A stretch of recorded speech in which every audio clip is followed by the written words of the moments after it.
Genshin Impact is being made intentionally bad so that you are forced to play Honkai Star Rail. Okay, hear me out. I know you're about to reach into one of your many brown bags right now, ready to huff and subsequently puff and yell copium. But this might make more sense than you think. And it presents a very interesting question as Hoyoverse releases more games and you, the player, are caught in between all of it. Good morning, good afternoon, good evening, YouTube. It's your Slime King Dejima Man, and welcome to another video. Man, haven't said that in a long time. If you're interested in wanting to know why I haven't been posting videos or having these starkly quirky videos out, normally I would say come at me at twitch.tv/DejimaMan to have these questions answered, but I'm currently serving a 7-day Twitch suspension right now for reading a dojin. It was NTR, an emotional roller coaster that made my heart cry. And here are a bunch of random numbers on screen that definitely don't lead to anywhere naughty. Alright, back to the video. Imagine this.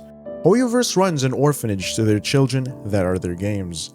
They are the responsible mothers or, depending on how you look at it, creepy priests looking to pawn off their children to you, the player.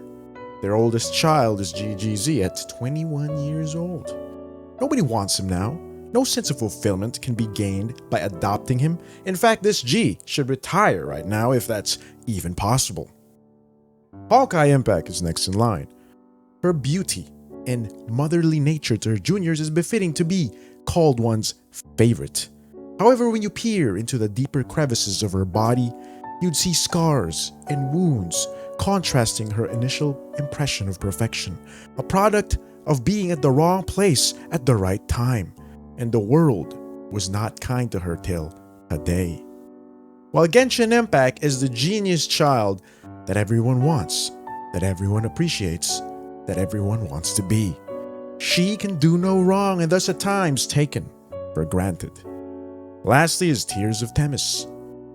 She is the quirky child that's not quite everyone's cup of tea, but if you find their quirks lovable, then you are in deep investment. And that is merely the beginning. Now up to this point, there haven't been much of a competition between Hoyoverse's children for you, the player. And it's mostly because they live in different niches. This means different genres, meaning different folks, different strokes. However, there is a common denominator in all of them. Anime. If Hoyoverse was a plant, he would have 2 dominant genes of anime and would only mate to other plants that have 2 dominant genes of anime. That is to say, it's either anime or extinction. There is a 0% chance for anime games or a 100% chance for anime games. Tech otakus saved the world for a reason. It's to grow plants that have anime in them. There is a chance, though, that a Hoyoverse game could cannibalize their other games, because if the other genres are different, being anime and made by the same company could be enough of a reason to stop playing one over the other. And it's easy to see which one would be hurt the most. And that game is obviously Genshin Impact. You see, Hoyoverse gained traction after releasing Genshin. So Honkai Impact was already far into its life cycle to create a boom, and the only game they have released after Genshin was Tears of Themis. However, that game is very niche and is also just filled with guys. But not gonna lie, Rose is definitely a wife I'd love to have in my harem mansion. So it's obvious, right? Genshin Impact is the middle of every single one of Hoyoverse's success. It's natural to think that every game that comes out has a chance to eat out of Genshin Impact's player base, and that with each new competitor, and even Hoyoverse's games themselves, it is Genshin that always has the most to lose, and all other games have nothing to lose by trying to take down Genshin. To be compared to Genshin is an extreme marketing advantage. Just look at Tower of Fantasy, for example. By being marketed as a Genshin killer, it has gotten more attention than it could have ever possibly hoped to achieve by just having normal marketing. Now, TOF is a pretty bad Genshin killer, but a pretty decent game. However, there is something devastatingly wrong with that notion in one particular situation. Enter Honkai Star Rail. Before we go any further in this video, if you're enjoying yourself thus far, or you think I'm just that flat out dumb motherfucker, I'm Mario, it's Mario. It's me, Mario. If you found the video enjoyable, I would highly appreciate you clicking that like button, and also if you want to see more of this content, subscribe. Thank you very much. Back to the video.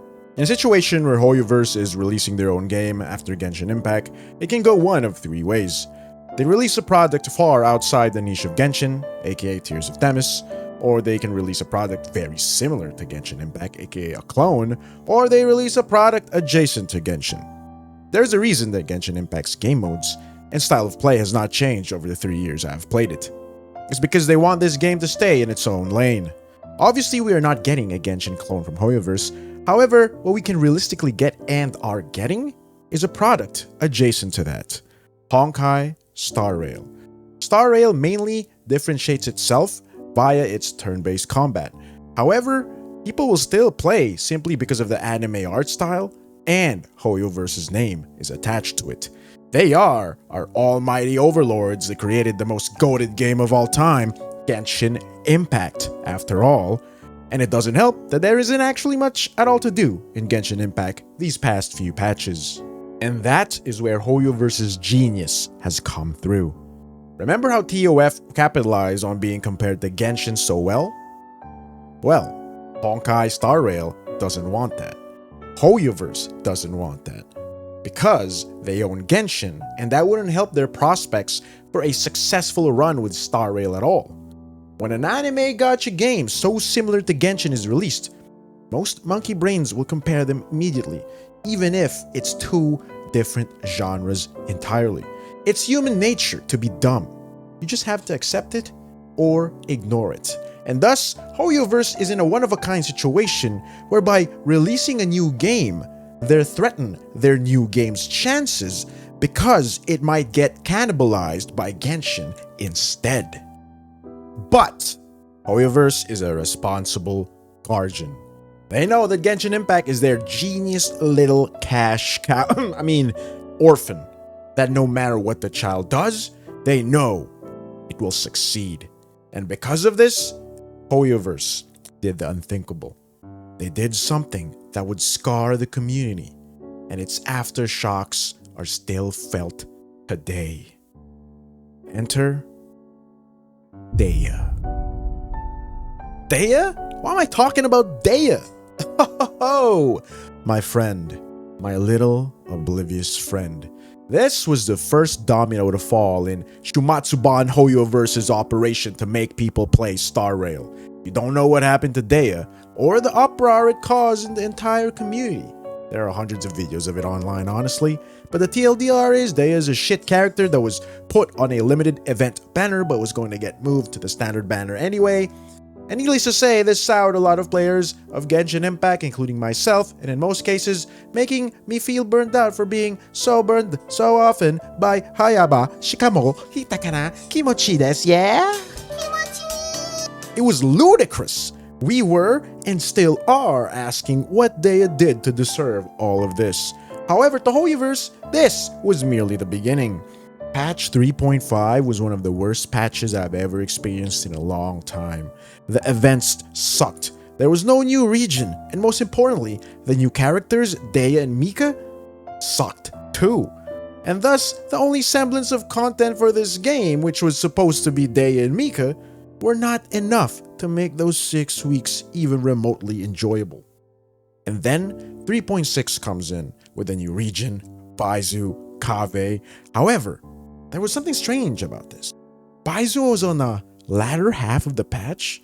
The new big event with the free fire zone was on the latter half of the patch. The new region can easily be done in 2 to 3 weeks' time.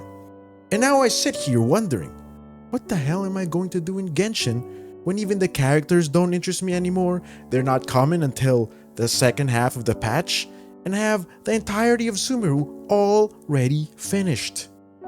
And now, you're probably wondering why the hell am I talking about Genshin Impact? And that is where it all clicked. That feeling of being burnt out of Genshin, that yearning to play another anime-inspired game because Genshin just didn't have anything at the moment, and yet there was still no alternatives to Genshin. I finally realized why this was. Remember, Genshin is a genius orphan that can do no wrong. Hoyoverse is the doting parent that wants the best for all of their children. And so, they intentionally sabotaged their own game so that it got you to play their other game. Even if you try to make Genshin unplayable, it has such a monopoly, a stranglehold in gacha gaming that it doesn't matter. They sowed the seeds by making Dea bad and rubbing salt in our wounds by making her a standard banner character. They gave us the most empty patch to make us realize there was nothing to do in Genshin anymore. They tease us with a small region just to remind us of how fun Genshin is, the next patch. But then after that, edge us by releasing Baizu and Kave in the latter half of the patch? This led to a lot of waiting, frustration, and a yearning to play more, but you can't because there's nothing left. I want to play more, but there's nothing left. I wonder what game would be good to play right about this time of the month. Honkai Star Rail is currently the most downloaded application in the App Store today. And the game isn't even out yet as of making of this video. This was all Hoyoverse's masterclass in manipulating its target demographic into playing its games all along, and how I overdose on so much copium that I believe whatever the fuck I'm talking about right now. But in the downtime though, I bet my mama's ass that you're gonna go enjoy yourself some Star Rail, and eventually this could lead you to getting caught in the web of Hoyoverse games too. More on that in the next video. This is our parting. Farewell.